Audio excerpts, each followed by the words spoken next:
Morning. So, what a great way to start a Friday with an incredible guest today, Olivia Nadine. She hails from Washington, D.C., but is in Beijing. Yes, unapologetically black in China.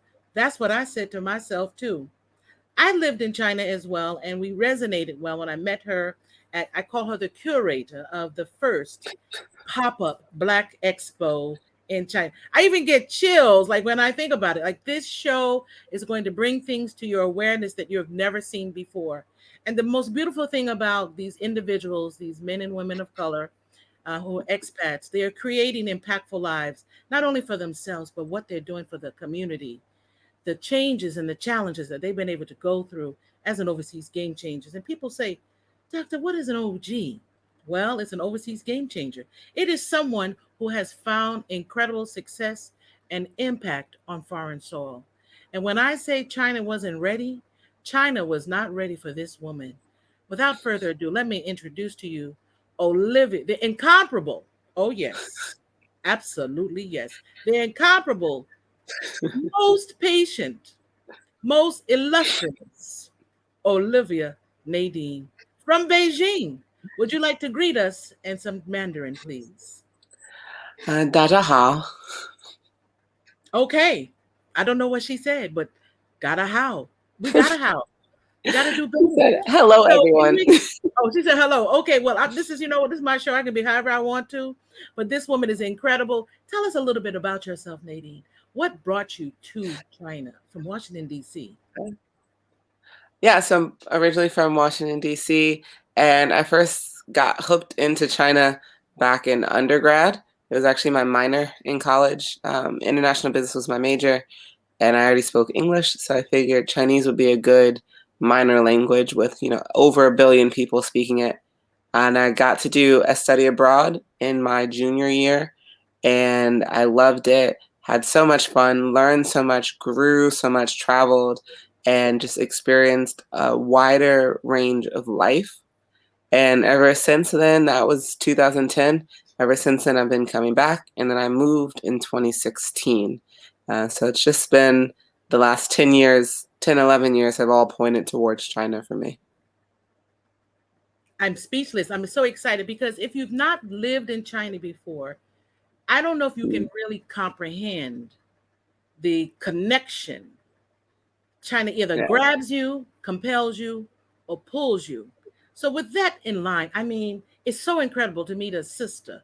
I would say a sister because when I saw her, I actually started to cry. Like, and I looked around the room at her first Black Expo, like, what is she doing? She's community building. She's bringing people together from all aspects of the diaspora. So, with that being said, what or how has your perspective changed Mhm. about your life as a woman of color, an extremely successful businesswoman, well respected, not only in the African community, in within the diaspora, but among the Chinese nationals? Chinese nationals love her. If you look at her images, they literally like adore her. Her talent and her wit are so incredible. So, what has your experience done with your perspective with your family who is back in the States? I'm really curious, and I know our viewers will be curious as well. Yeah, I come from a family of entrepreneurs. I'm actually planning on helping out with the family business that's in Savannah, Georgia, over the next couple of years. But I am the only one of my mom's side of the family that currently lives abroad. I have a cousin on my dad's side who lives in Europe playing basketball. But the two of us, of all of our cousins, aunts, and uncles, are the only ones who live abroad. So my one of my uncles says that he thinks I'm like the adventurous one and the thrill seeking, risk taking one.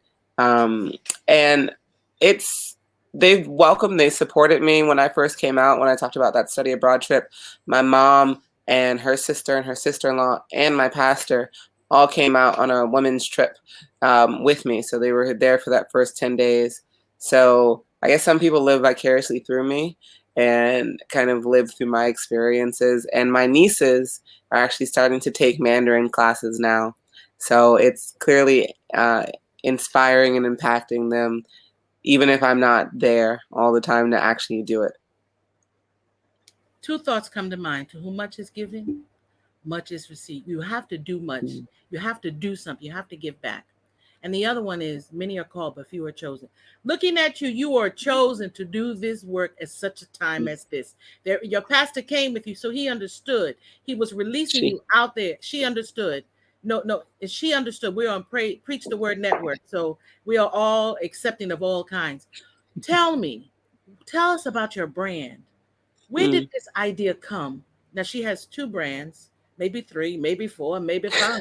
Like she said, she's a serial entrepreneur. And this show is highlighting the achievements and accomplishments of Black expats on foreign soil and in China in particular. Tell us about your two brands. So I'll start chronologically. The first brand was Tianmi Bakery, or is Tianmi Bakery. It's a American style on-demand bakery and soul food concept. That started just because I wanted good brownies, could not find them. And anyone knows who does bake, which most of America bakes, but a lot of China doesn't bake. Like most of American apartments, even the worst apartments will still come with an oven. But out here, ovens are not the norm. And I Mm-hmm. had to go on Amazon and like really search for one. But got my oven, and if you bake, you can't just make one brownie. You make a pan. And if you are conscious of not trying to get diabetes, then you shouldn't eat the whole pan. So I started giving it to my coworkers, and they loved it. I was HR at the time, so it was a great way to win brownie points, pun intended. But they told me about markets and that Beijing has a robust market scene and that there are other people who make desserts at home and sell them at these markets. I started to join. I sold out on my very first one and continued to grow from there. And I ended up getting linked up with a food incubator that's out here, and I started to put on events.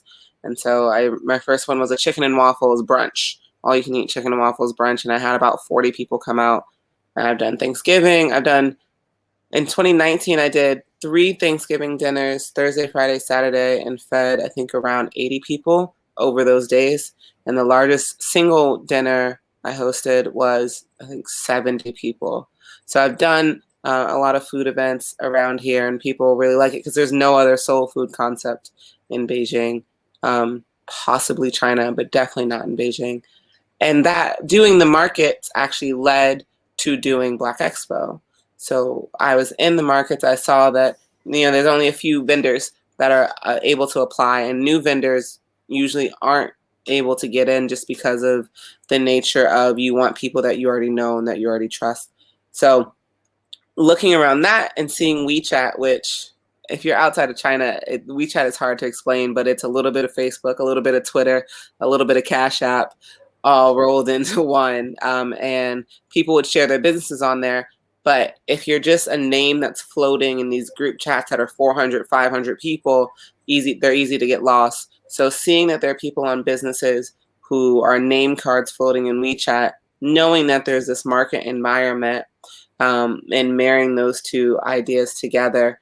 And one thing I don't really talk about a lot is that in 2017, I, along with a few other people, about 10 other people, we put on a 2-day event series called Umoja.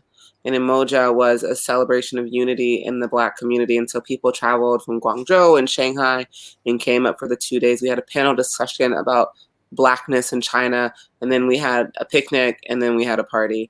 And it was one of the first events of its kind. So doing that event in early 2017 around Africa Week, doing markets with the bakery, seeing that there is a plethora of Black-owned business, but not necessarily a plethora of spaces for them to be celebrated, all culminated together into doing Black Expo. Well, listen, let me just be very candid. This is truly a game changer because everybody loves Chinese food in America. But right in front of Mm. us today, we have the woman who brought soul food. Let me not even say this, but soul food to China. My. If that's not a game changers change the narrative and the optics. And then she's talking about Black Expo. Now, I've heard of Black Expo in New York, but Black Expo in China. You're going to see some pictures later. I wish words cannot express the feeling of pride Mm. to see this mosaic of rich people of color, richness in their heritage and their culture, coming together, cooperating. We're not against one another in China. We work together. I'm telling you, this woman, listen, if you're listening out there, sponsors, this woman needs to be on the cover of Essence. We need to have a separate Essence edition about women who are doing it big in China. And you notice her humility. She's just talking about it. But this woman, like I said, if you want to know anyone who's to know anyone, tell us how we can reach out to you. Because I tell you, before this is over, some magazine is going to reach out to her. Please, how can we get in touch with you? Put it in the chat. Listen, because this is not over. The OGs are going to be taking over. We're taking over Asia. Everywhere we set our feet, we are taking dominion over the territory through business, Amen. education, and empowerment. And who's going to be leading the way? Me. I'm going to be right next to Olivia Nadine, who brought, did you hear what she just said? Hold on. Did you get that part? She said chicken and waffles in Beijing. We're talking about egg foo young and egg rolls. No, honey, this is a whole new lifestyle. Chicken and Chinese love chicken and waffles. And I ordered from her too. I was one of the few people. First time I ordered when I went, I think she brought the brownies to my house. It was something. But anyway, I know it came to my Yeah. door. I never had food delivered at my door in China, but to get some soul food brought to my door, let me tell you something. See, this is not a joke. This is authentic, real talk. I'm telling you, it's so exciting. And the people that you're going to meet have just the level of energy and enthusiasm. But Anna, so I got to ask you another question. This idea, where do you see yourself Mm. going? You have the bakery, you have the Black Expo. Let's not forget. Hello, can somebody say holla at me? Yes, Africa Week. She was present, strong, and regal. Talk a little bit about Africa Week before we close out this segment. Sure, absolutely. Africa Week. So I am a fan of Africa Week, but I'm not necessarily a part of it. But Africa Week started the same year that we started Black Expo in March 2018 is when we started Black Expo. Africa Week launched in May 2018. And according to them, they were partially inspired by what we did. But they did a week-long event series in Beijing, across Beijing, where they did By the Fireside, which was their spoken word and storytelling event. They did panel discussions about China-Africa relations. They did an art exhibition. They had a wonderful and just completely amazing opening party. And they also had a pitch competition. And they actually just finished their 4th Africa Week last week. And this year was also amazing. I got the chance to be a part of the By the Fireside, which was I performed a poem. And so that was a lot of fun. And then I also got to help out at the launch party as a co-host. But they're doing some amazing things. Kente and Silk is the group that is in charge of Africa Week in pretty much all of China, but especially Beijing. And Kente and Silk has really made a name for themselves since 2018 And this is a about bridging sister. the gap. And this is a sister, OGs. This is a sister. I want you to know sorry to cut you off. When you tap into this show, you are going to see the spectrum of talent and Mm. power that's making waves in China. And then you wonder why I keep talking about China, because that's the one place where you can really do great things and use your gifts and talents that God has called you to do.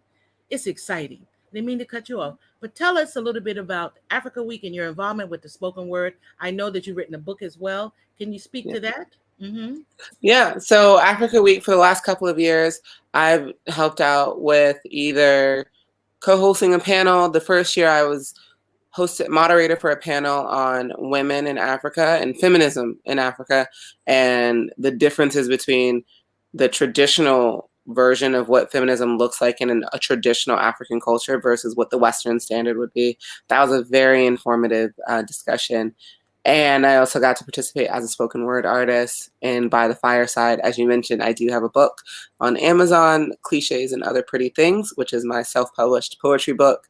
And so for that event, I actually wrote 2 pieces about my travels around Africa in 2019 when I did a 5-week solo trip. Wow. And we are actually a cliche ourselves. We are unapologetically Mm. Black in China. So, without being said much, I want to thank you, Olivia. You merit an entire series by yourself because she's being very modest and humble, all the great things. But that's how we are. My name is Sharol, and that's how we roll in China. We're very humble and modest about the things that we're doing. But it is mind blowing. People have tried to get my attention to do something with this idea of the overseas game changer. And I'm so thankful. Like I met her, Olivia, 2, 3 years ago, and I'm grateful that she graced us, this network, Preach the Word Network, graced us with her presence. Too humble for words. But I'm telling you, she's someone not to mess with. And if you send your family, listen to me, shh, listen to me carefully. You send your family to China, you want some chicken and waffles, she's got you. You want some brownies? She's got you. You come for Thanksgiving? She got the gravy. She's got the rolls. I mean, it's incredible. Mhm. Who knew that you can find soul food in chicken?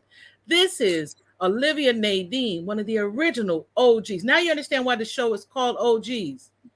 All right, bringing the idea of community building and concepts to China. It has turned China upside down. I don't even want to go into what happened during COVID because I want to keep the energy and the vibration high.